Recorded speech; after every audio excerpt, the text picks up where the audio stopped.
Welcome, everybody, to today's after show. I am your host, Patrick. George is away for us today, so I am sitting in the host chair.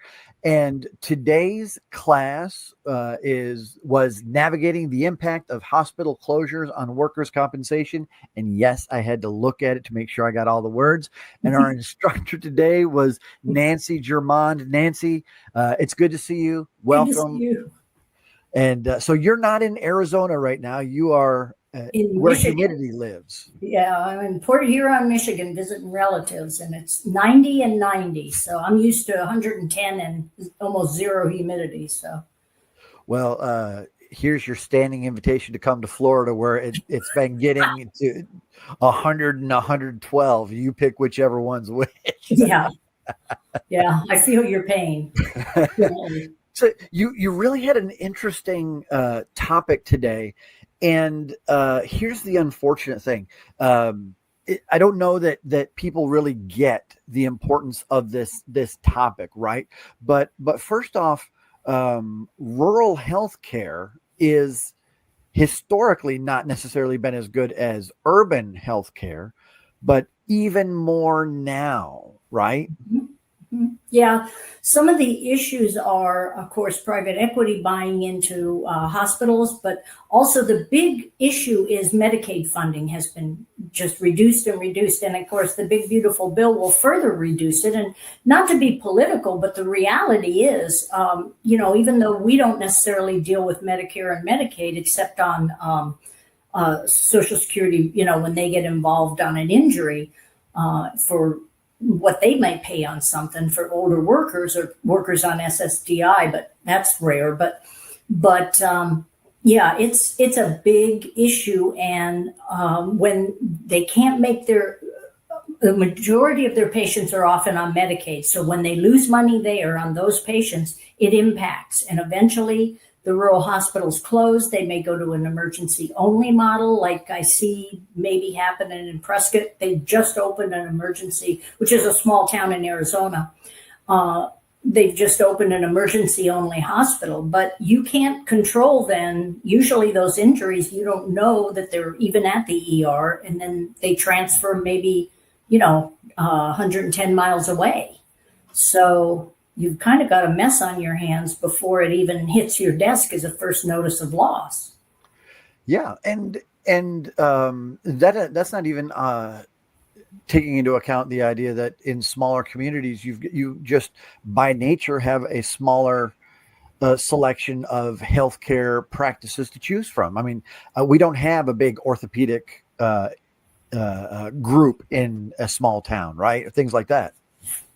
Exactly. And it's also impacting private practice as well. As these physicians' practices get bought. But the thing is, when you have, for example, I was on the board of our volunteer fire department, and one of my firefighters called me and said, "Hey, I just put a utility knife through my wrist." And I will tell you, I called the work comp provider immediately. They had him scheduled, and I don't know how they did it because there's not a lot of orthopedists in Prescott. They had him scheduled that afternoon, and then he was in surgery within 7 days. And that's phenomenal. That is the exception to what happens in rural areas, because very often there's providers of preference. And if you ever go on Nextdoor, you are going to see people talk about, "Hey, I need a primary care physician. Hey, I'm going to have a knee replacement. Who do I go to?" And the good doctors are flooded. And also some of them don't want workers' compensation because they don't like the fee schedule or they don't want to be involved in paperwork. So sure. Yeah, it's a problem. Sure. And you had mentioned, and I thought it was interesting, you had mentioned the potential cost savings relative to in-home care as opposed to nurse case managers. And I know we've talked in the past about the role that a nurse case manager can play in reducing ultimate workers' comp costs and speeding up return to work in an appropriate way. But can you tell me a little bit more about that idea of that being a little bit less expensive? Well, home care is something like they're not even CNAs, nursing assistants. They're just basically people that are very good with going in and evaluating the situation.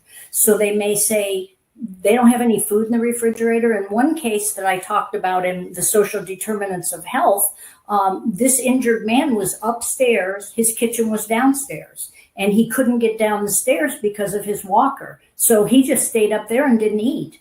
And he got so weak that ultimately, he was rehospitalized, and there were some other comorbidities going on. But the truth of the matter is they go in and look at the physical layout. They look at those social determinants of health, like can they get to medical care? Can they ambulate? Is there clutter? They may remove throw rugs. They may suggest grab bars in the shower. So that costs significantly less than nurse case management. Now, nurse case managers can go in and do the same thing, but if you can get home health care in there that are well trained, they know what you want them to look for, and your adjusters can tell you, here are the things that I see as a problem. And it's significantly less. And I'll tell you, as I mentioned in the webinar, Centers for Medicare and Medicaid are absolutely looking at this. They've been looking at it for about 6 or 7 years and finding significant cost savings from doing that. And so we should be tagging on. Rather, the industry always kind of lags behind what healthcare is doing. But I will tell you, look at, for example, one of the big insurers does this routinely and the key was to prevent rehospitalization, but it goes beyond that. It keep them out of the hospital in the first place if you can. Sure. Yeah. Yeah, I know you mentioned the idea of rehospitalization. Somebody who's injured, perhaps they're injured significantly enough that they've got to go back or go into the hospital. We're seeing a trend towards, and tell me if I'm wrong about what I thought I heard, but I think we're seeing a trend towards the rapid release from the hospital for a lot of reasons. And then because of that, we have some sort of relapse that causes the patient, the worker, to go back to the hospital with other additional issues. Well, and if they're only going to an emergency only hospital, that does not provide any services. So they may say, well, I want to transfer you to a hospital. Very often, who wants to go to the hospital? So very often the employee will say, no, I'll be okay. Just send me home. Well, boy, in that case, you better get home health care or a nurse case manager on it right away. Because if and you don't often get the medical record for several days, if not a week, right? Right. So you may not know. So it's important to have more initial contact with the employee and say, okay, what did they tell you there? And then, get that medical record as quickly as possible. But again, when they are run by private equity, seems to be less back-end support, administrative support, because the first thing that they're going to do is look at cutting salaries and benefits and getting people, off payroll. That's a good way to start making money. So very often getting the paperwork from the hospital is like pulling teeth. Sure. And as we look at this, I feel like maybe this is kind of a devil's advocate kind of question. So it's obviously an issue. But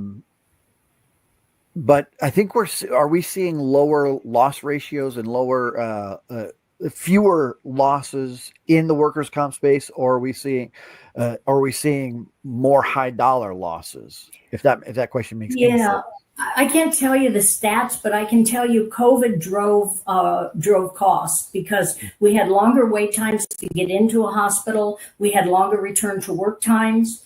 And I honestly think as our population continues to age, we're seeing increasing costs with older workers who are injured. Obesity is a huge driver of increased costs. And what percentage of the population is obese? A lot of us, right, are overweight or obese. And sure. The comorbidities, add those into it. And if you're not addressing those comorbidities and the employee is not addressing them, you're going to have a harder time getting them well. So yeah. And you had mentioned, I think you used the phrase buying the comorbidity or something to that effect. Uh-huh. So when someone's hurt or injured, a comorbidity may also exacerbate that, or the two play off each other, extending the length of time it takes to get back to maximum medical benefit. Right. Yeah, it's very hard to tease it out. It's easier with prescriptions because you have their primary care, so you know what they're getting. For example, for diabetes or for hypertension, you don't want to pay those, but you do want to be able to address, are you getting the correct treatment? And there's just times when, it's to your benefit to help them get that treatment, to say, okay, I would like you to make an appointment with your primary care physician. Could I make that for you?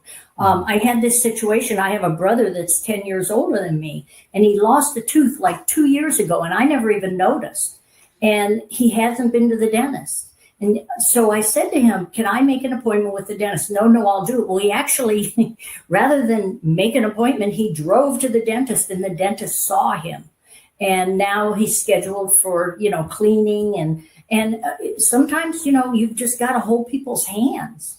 So he's real excited. He's getting an implant and he's got the money to pay for it. So, and he's going to get his teeth cleaned. He's pretty excited about it. But honestly, employees very often, especially if they suffer from depression, are just not motivated to do the things they need to do to get well. And it's, we're sort of cheerleaders sometimes.